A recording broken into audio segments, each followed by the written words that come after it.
Salut les polyglottes, j'espère que vous allez bien. Dans cette vidéo, on va voir 7 défauts rédhibitoires quand vous voulez choisir une méthode de langue.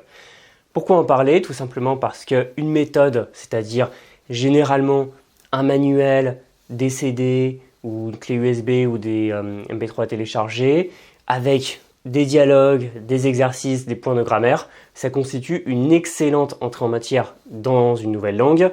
Et surtout, ça vous donne un fil conducteur. Vous avez la leçon 1, la leçon 2, la leçon 3, etc. à faire chaque jour. C'est pourquoi les méthodes sont généralement la solution préférée par les débutants et avec raison. Simplement, il est parfois difficile de choisir la méthode. Et ça peut amener à des réflexions sans fin en se demandant « mais est-ce que la méthode machin sera pas mieux que la méthode bidule? Est-ce que pour bien faire, je ne devrais pas apprendre à utiliser les deux en même temps Comment choisir la méthode? Et bref, on peut passer des semaines à se poser des questions. Parfois, vous êtes nombreux à me questionner sur telle ou telle méthode.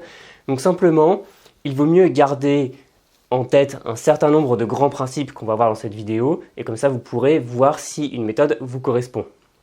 Sachant que plus une langue sera courue par les apprenants, plus il y aura un marché, plus il y aura de méthodes différentes. Et plus elle sera rare, moins vous aurez l'embarras du choix.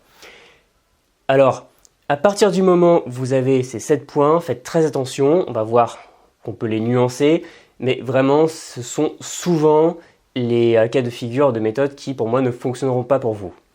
Le premier point, ça va être une mauvaise qualité générale. C'est souvent le cas pour des méthodes qui sont auto-éditées ou parfois éditées par exemple par des blogueurs ou autres, j'ai rien contre, je suis blogueur moi-même, mais faites attention parce que si vous tombez par exemple sur des coquilles en français assez nombreuses, vous pouvez raisonnablement vous demander s'il n'y aura pas les mêmes coquilles dans la langue cible. Donc faites très attention. Et ce que je peux vous conseiller pour voir déjà l'aspect général d'une méthode, c'est avant tout d'aller dans les librairies, si vous en avez une près de chez vous, une Fnac ou une librairie spécialisée, soit dans les langues, soit dans une langue en particulier, et allez les voir, ouvrez-les et vous allez voir si le manuel déjà vous inspire confiance. Si ce n'est pas le cas, vous pouvez peut-être vous poser la question de la qualité de cette méthode. Le deuxième point sur lequel je voulais attirer votre attention, c'est est-ce qu'il y a de l'audio, est-ce qu'il y a du son?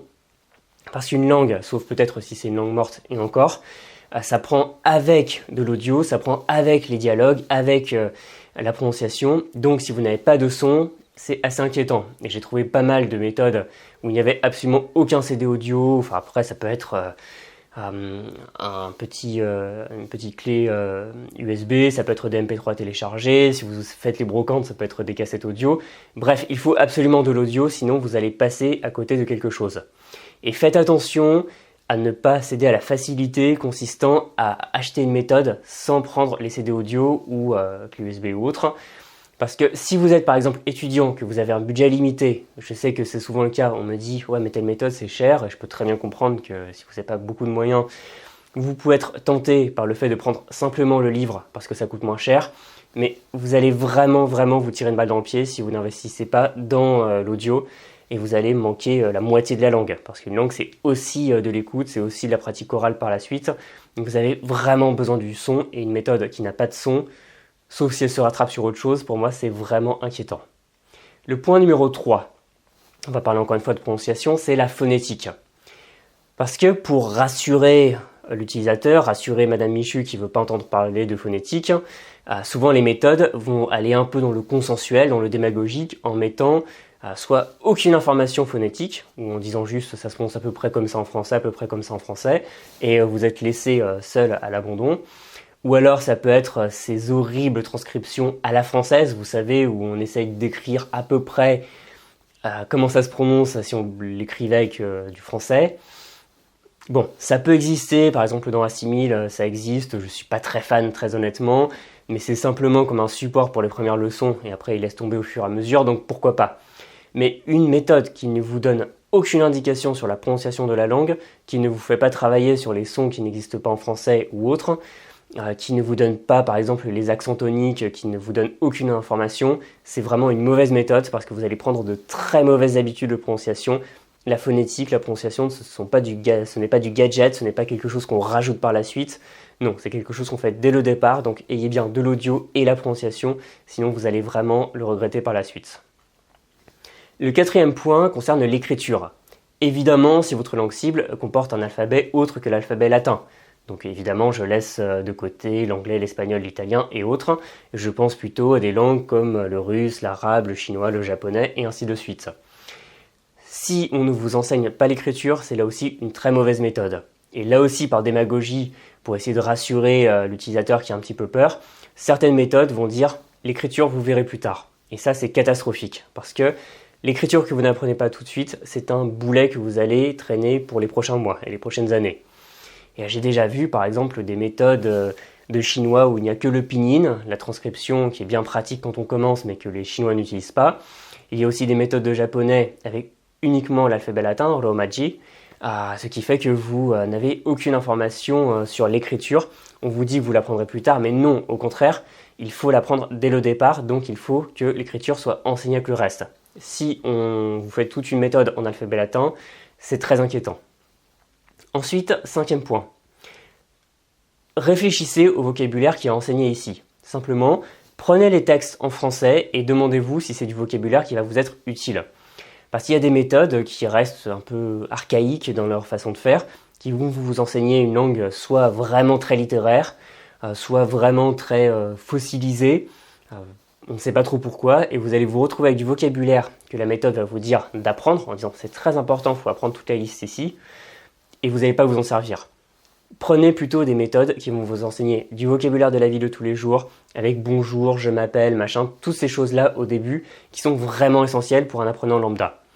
Et même si ce n'est pas forcément des listes pour vous présenter, ayez au moins un vocabulaire, peut-être un peu soutenu, c'est pas très grave ça, mais que vous allez pouvoir réutiliser. Parce que du vocabulaire que vous n'allez pas revoir ailleurs, que vous n'allez pas réutiliser par la suite, et du vocabulaire que vous allez oublier. Donc faites très attention, prenez simplement le côté français, regardez un peu de quoi il s'agit, et vous allez pouvoir voir si le vocabulaire va vous servir pour vos conversations avec des locuteurs natifs. Ensuite, le sixième point, ça va être concernant la grammaire. Alors, on peut complémenter avec un manuel de grammaire dédié, c'est vrai. Simplement, je pense qu'une méthode qui se veut exhaustive doit expliquer ce qui se passe dans la construction des phrases de ces dialogues. Si vous n'avez aucune grammaire, qu'on ne vous explique rien et qu'on part du principe que juste par l'immersion vous allez comprendre comment se forment les phrases, je trouve que c'est vraiment manquer quelque chose. Alors bien sûr, ça peut être des informations qui vont être relativement succinctes, et après vous allez pouvoir compléter avec un manuel de grammaire, mais au moins qu'il y a les bases, qu'on vous explique comment se conjuguent les verbes, qu'on vous explique s'il y a des déclinaisons ou autres, comment structurer vos phrases, pour simplement comprendre à partir des dialogues comment fonctionne la langue. S'il n'y a rien sur la grammaire, c'est assez embêtant. On arrive au septième et dernier point, qui est plus négociable. Ça concernait les exercices. Je ne considère pas forcément que pour qu'une méthode soit parfaite, il faille des exercices. Vous pouvez là aussi les trouver, soit dans un cahier d'exercices s'il en existe, soit dans un manuel qui comporte des exercices, soit sur internet, etc. Simplement, faites attention à ce que les exercices, s'il y en a, soient bien faits. Parce que souvent, je vois des exos qui sont présents, mais on dirait qu'ils sont là juste pour qu'il y ait des exercices. Et pour moi, ça n'a strictement aucun intérêt. Parce que vous avez besoin d'exercices qui soient intelligents. Pas juste pour faire des QCM sur qu'est-ce que c'est le chocolat, il faut taper sur l'image avec le chocolat. Je ne vise personne, sinon plein d'applis. Blague à part, ce sont souvent des exercices qui ne servent à rien. Les exercices doivent vous alerter par exemple sur des points de grammaire un petit peu compliqués, doivent vous faire bien prendre conscience de comment sont formées les phrases, et surtout il faut qu'il y ait des corrigés assez complets. Parce que souvent il y a des corrigés, vous avez juste la bonne solution, et voilà, vous vous débrouillez avec. Et vous ne savez pas pourquoi, par exemple, vous avez fait une faute. Ou alors il faut que ce soit par rapport à des phrases de la méthode, et en tout cas par exemple, dans une leçon, que l'exercice reprenne les phrases de la leçon, les structures de la leçon, ça c'est très bien. Mais si vous avez juste des exos histoire de et qui ne sont pas expliqués, que vous n'avez aucune pédagogie derrière, c'est très inquiétant là aussi. Bref, ce que je vous invite à faire maintenant, c'est d'aller voir par exemple sur internet, vous pouvez feuilleter par exemple sur Amazon, aller voir dans des boutiques, poser des questions sur les langues sans partage, le groupe Facebook du monde des langues, ou alors à des gens autour de vous, pour savoir s'il existe de bonnes méthodes. Et appliquer cette grille en fonction de ce que vous trouvez dans le commerce. Et souvent on peut feuilleter et vous allez pouvoir voir si une méthode tient la route ou non. Bien sûr, il peut y avoir moins de méthodes, comme je l'ai dit, pour votre langue cible, et dans ce cas, il va falloir faire des concessions. Et aussi, il faut bien sûr adapter cette grille en fonction de certaines pédagogies un petit peu spécifiques. Parce que là, je prenais l'exemple de méthodes type assimile, avec les dialogues, un peu de grammaire, un peu d'exercice, et ainsi de suite. Par exemple, si vous prenez une méthode comme Pimsleur, il y a assez peu d'explications de grammaire, il y a très peu d'écrits, souvent dans un petit fascicule à côté, mais ça va être principalement de l'oral. Pareil pour Michel Thomas ou autres. Donc bien sûr, si la pédagogie de la méthode sort un peu, vous pouvez adapter, mais ayez toujours le même esprit critique par rapport à la méthode que vous avez sous les yeux, parce que non, toutes les méthodes ne se valent pas.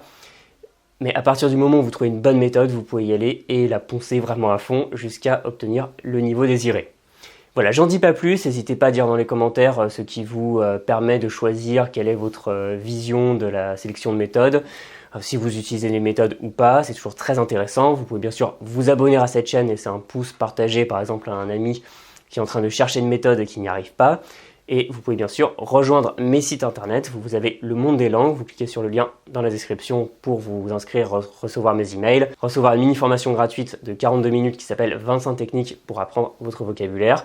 Vous pouvez aussi rejoindre mon site sur lequel je suis en train de travailler en ce moment, Gambare, pour apprendre le japonais, si tant est que ce soit la langue qui vous intéresse. Et moi je vous dis à bientôt, prenez beaucoup de plaisir dans votre apprentissage et avec votre méthode. Salut!